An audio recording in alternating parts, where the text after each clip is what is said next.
I got news for you. If your drums suck, your song sucks. And I'm not even talking about drum tones. I'm talking about your grooves.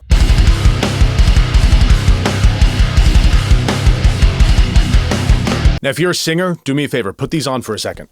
All right, don't tell them I said this, but vocals are the most important part of your song. But number 2 is the drum groove. So today, I'm gonna show you how to write a great groove with sick fills, and most importantly, that all of those things lock in with the rest of your song. And I'm gonna do it with a real song that I was hired to program drums for. And by the way, if you use program drums for anything at all, let me know in the comments below what program you're using. But what I'm about to show you is how I write drums in real time. And this artist doesn't have a drummer. So what you're about to hear is going on the record. So let's open up the session and get to work. All right, so for this song, what we did was we tracked guitars and bass to kind of like scratch drums, just to get the idea for the feel. What I'm gonna do now is I'm gonna go section by section and program the actual drums that will end up on this track. We're gonna skip the intro here. A lot of times I'll do the intro last. I wanna get into the meat of the song first. This riff right here goes for a really long time. Let's check it out.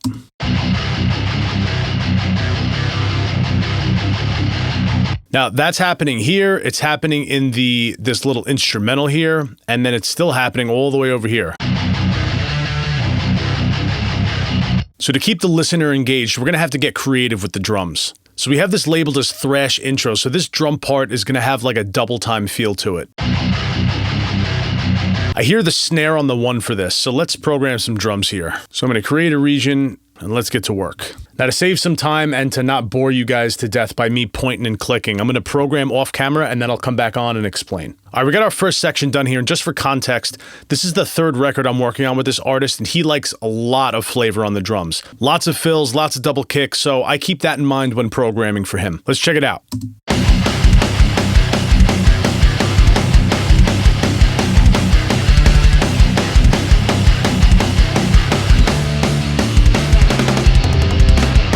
So we got this part here on the guitars that kind of hangs.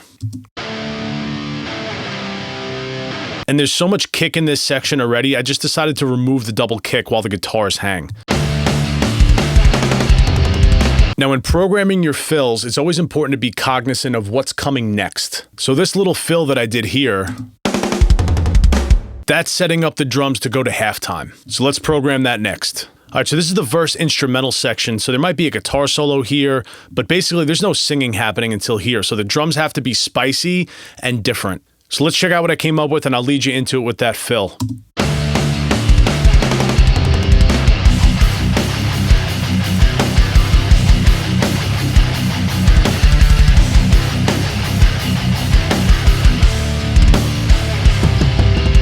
So I thought this fill here was good for setting up the vocals.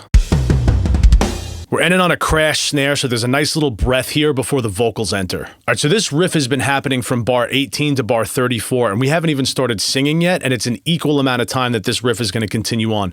Needless to say, we got to keep the drums spicy. So let's program this verse here. All right, let's see what we came up with here. I'll lead you into the verse.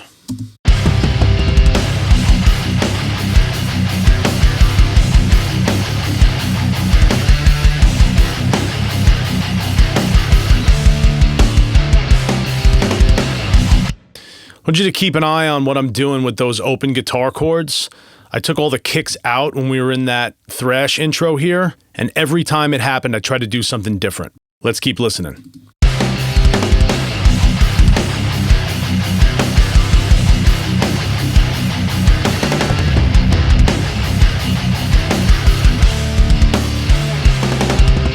Got a little Lars Ulrich fill here. That delayed crash, you don't get the payoff until after the downbeat. Little moves like that are really, really important when you gotta keep things interesting. And let's see how we end it here. So I went with a little fast one here. That's because this pre-chorus is pretty thrashy.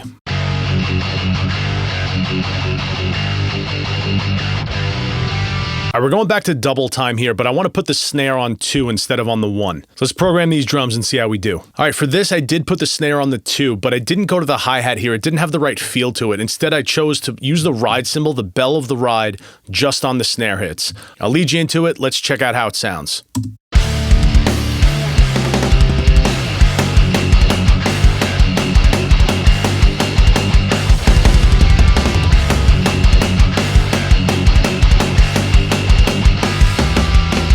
I think this has the right feel for the riff. It also has the right feel for the part of the song. This is a pre-chorus. If I made all these ride cymbals hi-hats, just listen to the way it changes the feel. You're gonna hear the hi-hat in the first half and then the ride in the second half. Listen to how much better the ride sounds for a pre-chorus riff.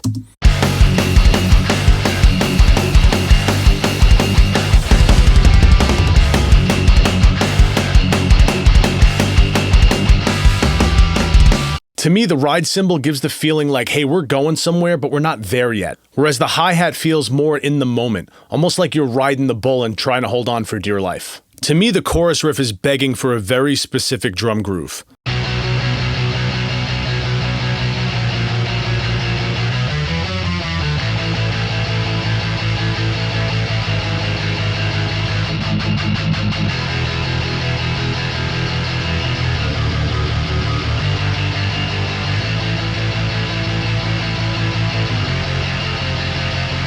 So let's try something here. What drum groove would you write for this part? Either pause the video or rewind to that part and listen again and come up with an idea in your head. I'm gonna program it now, and after you hear mine, I want you to leave a comment below and tell me if it's similar to the idea that you had. All right, nothing more important than the chorus. Let's see how we did. I'll lead you into it.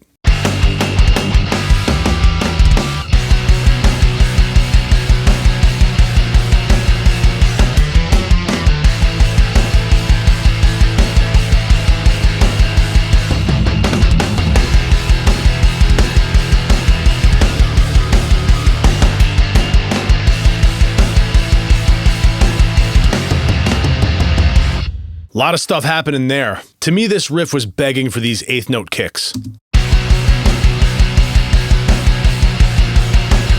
But it definitely would have felt boring if I did that the entire time. And not only would it have been boring, but this chorus doesn't have any repeats in the riff. It's one long journey. So I basically broke up this chorus into 4 sections. Sections 1, 2, and 4 all have a similar groove, but on section 3, we do the change up.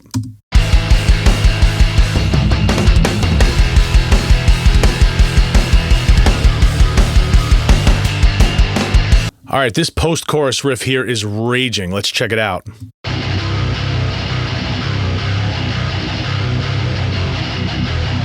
All right, let's lay this down, see how we do. All right, the chugs need kicks. Let's check it out.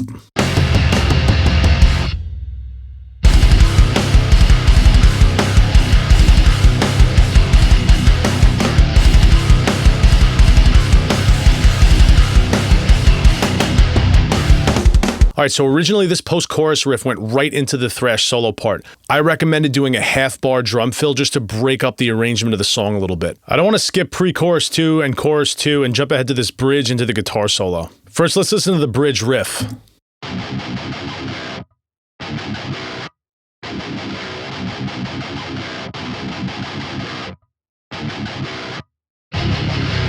So we had some panning guitar things happening, and it also feels like a deep breath before this guitar solo section explodes. So I decided to do the bridge on the toms. Check it out.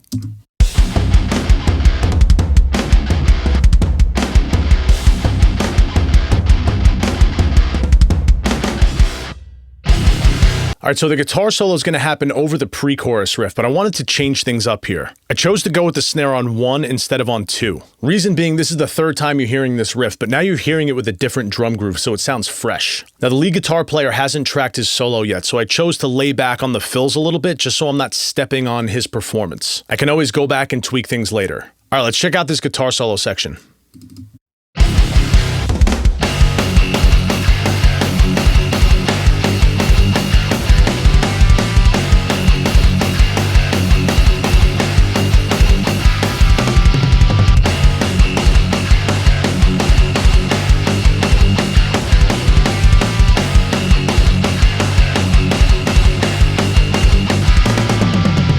All right, so this is a really important fill here. Not only are we going into the last chorus of the song, but it's also bridging the gap between this thrashy guitar solo section and this driving chorus section. This fill has to feel like it's setting up a big moment, which it is. So let's program this last chorus and see if it fits. All right, so as you can see, this last chorus is longer than the first 2, and the reason for that is this guitar solo is going to continue into the beginning of the chorus, and we're not actually singing until around here. Now, because of this, I'm going to change up the groove, so let's see how it goes.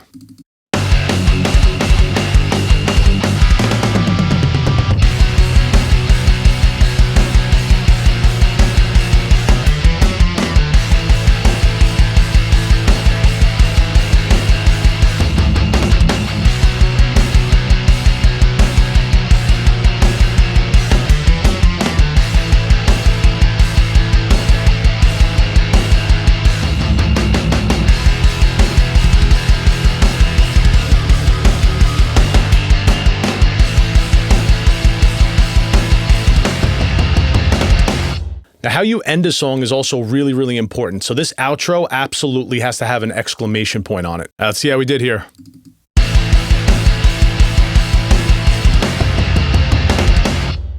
Wait for it.